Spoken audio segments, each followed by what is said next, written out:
Yeah, I did. We are taught about a lot of the great war poets at high school.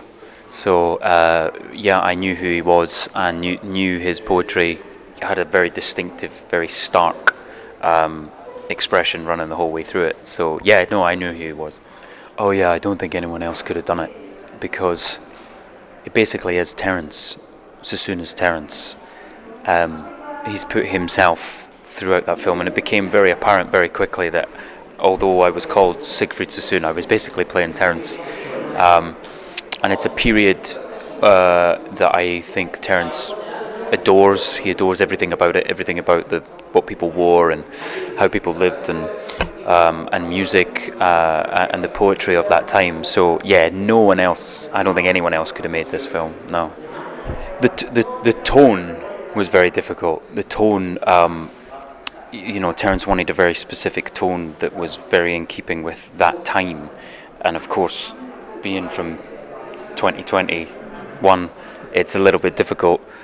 So that was probably the only bit that was really difficult, was to sort of take your natural instincts, but then put them through a certain colour rather than, basically, being modern. So it's that was definitely the most challenging, but also the most fun. And I adore history, and so it was just fantastic to get an opportunity to read up on everything. And it was a lot of fun.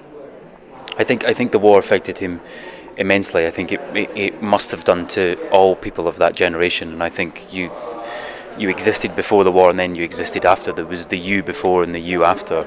And I think with him, like a lot of that generation must have felt robbed of some of the best years of their life, because the First World War was such a waste.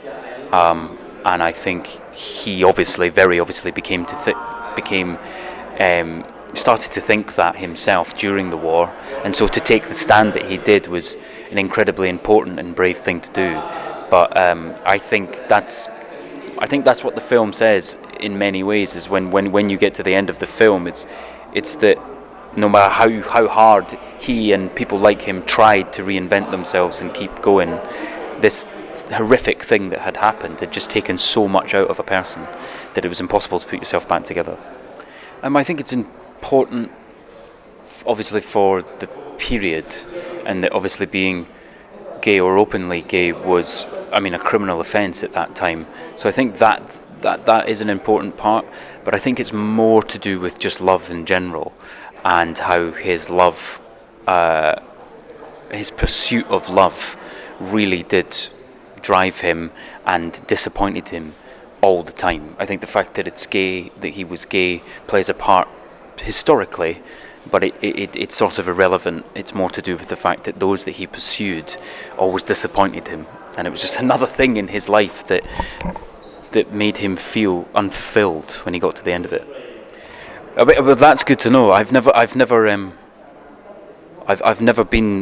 really been to a film festival with a lead in a film before, so it's quite nerve-wracking. So that's really nice to hear. That's a relief.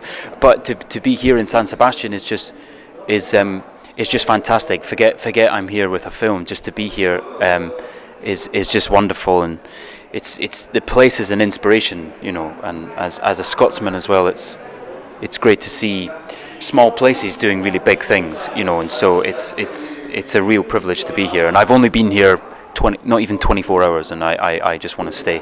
It's so wonderful, so jealous. Please come and see Benediction. It's going to be on cinemas very, very soon. It's a very important film, and I hope you all like it.